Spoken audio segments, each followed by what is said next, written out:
બજારમાં પતંગ રસિકો માટે વર્કશોપ યોજાયો છે અને અનેક દેશના પતંગ રસિકોએ પતરાળામાંથી પતંગો બનાવ્યા છે। ઇન્ડોનેશિયા, રાજસ્થાન સહિત ભારતના પતંગ રસિકોએ ભાગ લીધો તેમજ કાઇટ ફેસ્ટિવલમાં અનોખો દેશભક્તિનો માહોલ પણ જામ્યો છે। તો અમદાવાદમાં કાઇટ ફેસ્ટિવલનું આયોજન કરવામાં આવ્યું છે ત્યારે દેશ વિદેશથી જે લોકો હોય છે તે આવતા હોય છે અને આ ફેસ્ટિવલનો ભાગ બનતા હોય છે ત્યારે અનોખી રીતે ઉજવણી કરવામાં આવી છે અને એક નવા પ્રકારના પતંગ બનાવવામાં આવ્યા છે લોકો દ્વારા। વિશે કરીએ ઉત્તરાયણના પર્વને ગણતરીના દિવસો બાકી છે ત્યારે પતંગ રસિકો પણ પતંગની ખરીદી કરવા ઉમટી રહ્યા છે। આજે રવિવારના દિવસે બજારમાં લોકોની ભીડ ઉમટી છે। રાયપુર ખાડિયા બજારમાં પતંગની અવનવી વેરાયટી લેવા માટે લોકો પહોંચ્યા છે। તો આ વખતે માર્કેટમાં પુષ્પા 2 પતંગની જોરદાર ડિમાન્ડ છે તો બીજી તરફ બાબલા પતંગ માર્કેટમાં ધૂમ વેચાઈ રહ્યા છે। બહુ ચાલે છે પછી આંખેદાર આવે, ચાંદદાર આવે, મલ્ટી કલર વાળા આવે, ચાઇનીઝ પતંગો આજે આવે છે, નવી વેરાયટી આપણા ઇન્ડિયન આવે છે। ભાવ 10% જ વધ્યો છે, એ બી અમુક જ આઈટમોમાં, રેગ્યુલર જ આપણો કામ માટેનો જ ભાવ છે। રવિવારનો દિવસ છે ને સૌથી વધારે માર્કેટમાં ખરીદી જોવા મળી રહી છે। અત્યારે હું અમદાવાદના રાયપુર ખાડિયા વિસ્તારમાં છું અને રાયપુર ખાડિયા વિસ્તારની અંદર સૌથી વધારે લોકો છે પતંગ ખરીદતા જોવા મળી રહ્યા છે। પતંગની સાથે આ વખતે ફટાકડાની ખરીદી પણ લોકો કરતા જોવા મળી રહ્યા છે। રવિવારનો દિવસ એટલે રજાનો દિવસ અને રજાના દિવસે ખાસ કરીને ઉત્તરાયણનું પ્લાનિંગ કરતા લોકો છે તે હાથમાં ફટાકડા સાથે ખાસ કરીને પતંગ ખરીદતા પણ જોવા મળી રહ્યા છે। મારી સાથે કેટલાક લોકો છે તેમની સાથે વાતચીત કરવાનો પ્રયત્ન કરીશું। કેવી છે ઉત્તરાયણની તૈયારી, શું ખરીદી કરી છે? હા, હમણાં ટેલર લીધા અમે લોકોને, બધું જોરશોરથી ચાલી રહ્યું છે ને બહુ આનંદ આવે છે કારણ કે આવું વર્ષો પછી જોવા મળ્યું છે અમને। તો વર્ષો પછી માહોલ જોવા મળે છે। અમદાવાદના જ છો? હા, અમદાવાદનો જ છું। અચ્છા, તમારું પ્લાનિંગ કેવું છે?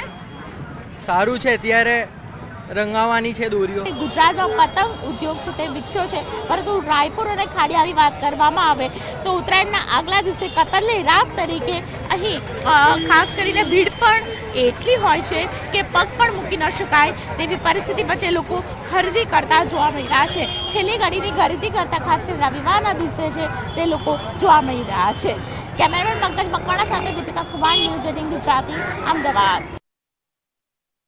તો ઉત્તરાયણના પર્વનું કાઉન્ટડાઉન શરૂ થઈ ગયું છે અને અમદાવાદ શહેરમાં ઉત્તરાયણ પર્વની ખૂબ જ ધામધૂમથી ઉજવણી થતી હોય છે। બજારમાં પતંગદોરીના સ્ટોલ ગોઠવાઈ ગયા છે। પતંગની ખરીદી માટે ઉમટ્યા છે લોકો અને સદર બજારમાં ખરીદી માટે ભીડ જામી છે। નરેન્દ્ર મોદી, પુષ્પા સહિતની પતંગોનો ક્રેઝ જોવા મળ્યો છે। પતંગદોરીની ખરીદી માટે ઘસારો જોવા મળ્યો છે। પતંગદોરીના ભાવમાં 20%નો વધારો નોંધવામાં આવ્યો છે। તમારી સાથે હાલ સંવાદદાતા હાર્દિક જોડાઈ ગયા છે। હાર્દિક, જે પ્રમાણે અત્યારે હવે ગણતરીના કલાકો જ બાકી રહ્યા છે ઉત્તરાયણ આવવાને, ત્યારે બજારમાં કયા પ્રકારની ભીડ જોવા મળી રહી છે, લોકોમાં કયા પ્રકારનો ઉત્સાહ જોવા મળી રહ્યો છે? ચોક્કસથી રાજકોટની જે સદર બજાર છે, પતંગ બજાર છે, ત્યાં અત્યારે જે છે પતંગ રસિકોની ભીડ જોવા મળી રહી છે। ખાસ કરીને આજે છેલ્લો રવિવાર છે, મકર સંક્રાંતિના તહેવાર પહેલાનો આ છેલ્લો રવિવાર છે, ત્યારે આજે પણ એક વધુ ભીડ જોવા મળી રહી છે। અહીંયા કેટલાક ભાઈઓ છે પતંગ રસિકો, આપણે એમની સાથે વાત કરીશું। ભાઈ, શું કહેશો આજે પતંગ ખરીદી કરવા માટે? અરે પતંગ ખરીદી આવ્યો ને મને આપણે ફિરકી બતાવવાની કે આવડી મોટી ફિરકી કાઢે, આવડી મોટી, અંદર ધૂંધેડું નીકળે આવડું। જે રીતે અન્ય પતંગ રસિકો છે આપણે એમની સાથે પણ વાત કરીશું। શું કહેશો આજે પતંગ ખરીદી કરવા માટે આવ્યા છો?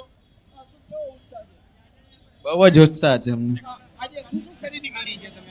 હજી કાંઈ ખરીદી નથી કરી, જોઈ છે પેલા ફિરકી, પતંગ, ટેપ હતી। અન્ય પતંગ રસિકો છે આપણે એમની સાથે પણ વાત કરીશું। મકર સંક્રાંતિના તહેવારને લઈને કેવો ઉત્સાહ છે, કેવો માહોલ? ઉત્સાહ તો સારો એવો છે પણ ભાવ બહુ વધારે છે ઓલા વર્ષ કરતા, અને ઉજવણી તો બહુ સારી કરવાના છે અને આજ વખતે ભાવનું તો એટલું બધું નથી, બહુ માર્કેટ પણ એવું નથી। હવે દિવસે ને દિવસે ઉત્તરાયણમાં હવે બહુ એટલો બધો ક્રેઝ છે, ઉજવણી જોવા નથી મળતી દિવસે ને દિવસે। જે રીતના અન્ય જે છે પતંગ રસિક આપણે એમની સાથે વાત કરીશું। ભાઈ, તમે ક્યાંથી આવો છો, કેટલી પતંગ? ના, હજી રાજકોટ થી હજી તો ખરીદી કરવાની બાકી છે, એટલે અત્યારે અમે ખરીદી કરવા જ નીકળેલા છીએ। ભીડ તો બહુ છે અત્યારે અહીંયા, પણ ભાવ પણ અત્યારે અહીંયા વધારે છે, એટલે એ પ્રમાણે અમે જોઈને અત્યારે લઈ છીએ. આ વખતે તો રોકેટનો વિચાર છે વધારે લેવાનો. કાળી, કોથરી, સનેરો, બધી આજે રાજકોટની પતંગ બજારના જે હું આપને દ્રશ્ય બતાવવા માંગીશ, અહીંયા જે છે આજે દૂર દૂરથી પતંગ રસિકો આવી રહ્યા છે. ક્યાંક ભાવ વધારાને લઈને પતંગ રસિકોમાં ચોક્કસથી નિરાશા જોવા મળી રહી છે, પરંતુ મોરબી હળવદના રાણીકપર ગામે નશાખોર કાર ચાલકે આતંક મચાવ્યો છે. દારૂના નશામાં શખ્સે બેફામ રીતે કાર ચલાવી અકસ્માત સર્જ્યો અને પૂરપાટ ઝડપે કાર ચલાવી નશાખોરે સ્થાનિકો સાથે માથાકૂટ કરી અને સાથે બેફામ કાર ચલાવી 3 લોકોને ઈજા પણ પહોંચાડી. લોકોએ પોલીસને બોલાવતા જ નશાખોર ભાગી છૂટ્યો હતો. હળવદ પોલીસે અજાણ્યા નશાખોરની શોધખોળ આરંભી છે. જૂનાગઢમાં આપના ધારાસભ્યને મેમો આપતા વિવાદ વકર્યો છે અને જામજોધપુરના હેમંત ખવાની ગાડીને આપ્યો હતો મેમો. તેમજ બિલખા હેડ કોન્સ્ટેબલે ફ્રી ડ્રેસમાં મેમો આપ્યો હોવાનો આક્ષેપ કરવામાં આવ્યો છે. પોલીસ સ્ટેશનમાં બંને વચ્ચે રકઝકનો વિડીયો પણ વાયરલ થયો છે. મેમો બાબતે બંને વચ્ચે રકઝક થઈ હતી. થોડા દિવસ અગાઉ મેમો આપવામાં આવ્યો હતો અને તે અંગેનો આ વિડીયો પણ હવે વાયરલ થઈ રહ્યો છે.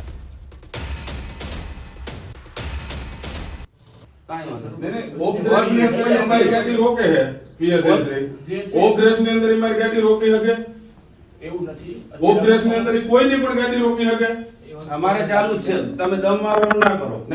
દમ તમારે ગુનામાં છે ને તમારે એમાં દમ મારવાની હું તમને કેમ મારો છો? શેનો દમ મારો? કોણ દમ મારે? તો તમે દમ જ મારો છો ને કે અમે પ્રજા છે, અમે તો દમ જ મારીએ ને ભાઈ. અમે દમ પ્રજા નથી, તમે પ્રજાના પ્રતિનિધિ ધારાસભ્ય કહેવાય. બરાબર? તમે ધારાસભ્ય પ્રજા હોય ને દમ જ મારી. એ વાત ખોટી પડે. પર્વને લઈને પતંગ રસિકો માટે સારા સમાચાર સામે આવ્યા છે. ઉત્તરાયણના દિવસે પવનની ગતિ અને વાતાવરણને લઈ હવામાન નિષ્ણાંત પરેશ ગોસ્વામીએ આગાહી કરી છે. તેમણે કહ્યું છે કે મકર સંક્રાંતિના દિવસે પવનની દિશા અનુકૂળ રહેશે તેમજ આકાશ પણ ચોખ્ખું રહેશે. મકર સંક્રાંતિના દિવસે ઘણા વર્ષ પછી સૌ પ્રથમ વખત એવું બનવા જઈ રહ્યું છે કે પવનની સ્પીડ અને પવનની દિશા છે એ ગુજરાત માટે ખૂબ અનુકૂળ રહેશે. સામાન્ય રીતે જોવા જઈએ તો ગુજરાતભરની અંદર વાતાવરણ છે એ ચોખ્ખું રહેશે. આકાશની અંદર કોઈ મોટા વાદળછાયું વાતાવરણ થાય કે મોટો હવામાનમાં પલટો આવે તેવી સંભાવનાઓ નથી. 14 જાન્યુઆરીના રોજ મોટાભાગના વિસ્તારની અંદર આકાશ ખુલ્લું હશે, જેમાં ઉત્તર ગુજરાત હોય, મધ્ય ગુજરાત હોય, કચ્છ હોય, સૌરાષ્ટ્ર હોય કે દક્ષિણ ગુજરાત હોય, તમામ ભાગોની અંદર આ આકાશ છે એ ચોખ્ખું રહેશે. તો મકર સંક્રાંતિના દિવસે પવનની ગતિ દર વર્ષ કરતા થોડી વધુ જોવા મળશે. ખાસ કરીને સૌરાષ્ટ્રના ભાગોમાં વધુ અસર જોવા મળશે. આમ જોવા જઈએ તો દર વર્ષ કરતાં આ વખતે પવનની સ્પીડ છે થોડીક વધારે જોવા મળશે. એમાં પણ સૌથી વધારે સ્પીડ છે એ સૌરાષ્ટ્રના ભાગો, જેની અંદર પોરબંદર, દ્વારકા હોય, જૂનાગઢ, રાજકોટ હોય, ગીર સોમનાથ હોય, અમરેલી, ભાવનગર, સુરેન્દ્રનગર, આ તમામ વિસ્તારોની અંદર પવનની ઝડપ છે એ નોર્મલ કરતાં વધારે એટલે લગભગ 20 થી લઈને 22 કિલોમીટર પ્રતિ કલાકની ઝડપ પવન જોવા મળશે. અને પવન છે એ ઉત્તર અને ઉત્તર પૂર્વના જોવા મળશે. એટલે પવનની સ્પીડ સૌરાષ્ટ્ર માટે ખૂબ સારી હશે. પરેશ ગોસ્વામીએ જણાવ્યું કે કચ્છમાં પવનની ગતિ સામાન્ય કરતાં વધુ રહેશે. કચ્છના ભાગોની અંદર પણ પવનની સ્પીડ છે એ નોર્મલ કરતાં થોડીક ઉપર રહેશે. એટલે 14 થી લઈને 18 કિલોમીટર પ્રતિ કલાકની ઝડપે કચ્છના તમામ ભાગોની અંદર પવનની ઝડપ જોવા મળે તેવી શક્યતાઓ છે. એમાં પૂર્વ કચ્છના ભાગો હોય કે પશ્ચિમ કચ્છના ભાગો હોય. ઉત્તર ગુજરાતમાં પવનની દિશા ઉત્તર અને ઉત્તર પૂર્વની રહેવાની પરેશ ગોસ્વામીએ આગાહી કરી છે. ગુજરાતના તમામ ભાગોની અંદર પવનની ઝડપ છે એ લગભગ 12 થી લઈને 15 કિલોમીટર પ્રતિ કલાકની જોવા મળશે. ઉત્તર ગુજરાતના જે ભાગો છે એમાં સાબરકાંઠા, બનાસકાંઠા, પાટણ અને મહેસાણા ચારેય જિલ્લાની અંદર પવનની જે દિશા છે એ ઉત્તર અને ઉત્તર પૂર્વની રહેશે. જે બનાસકાંઠાના પશ્ચિમ ભાગો છે ત્યાં ઉત્તર પશ્ચિમની દિશા રહી શકે છે.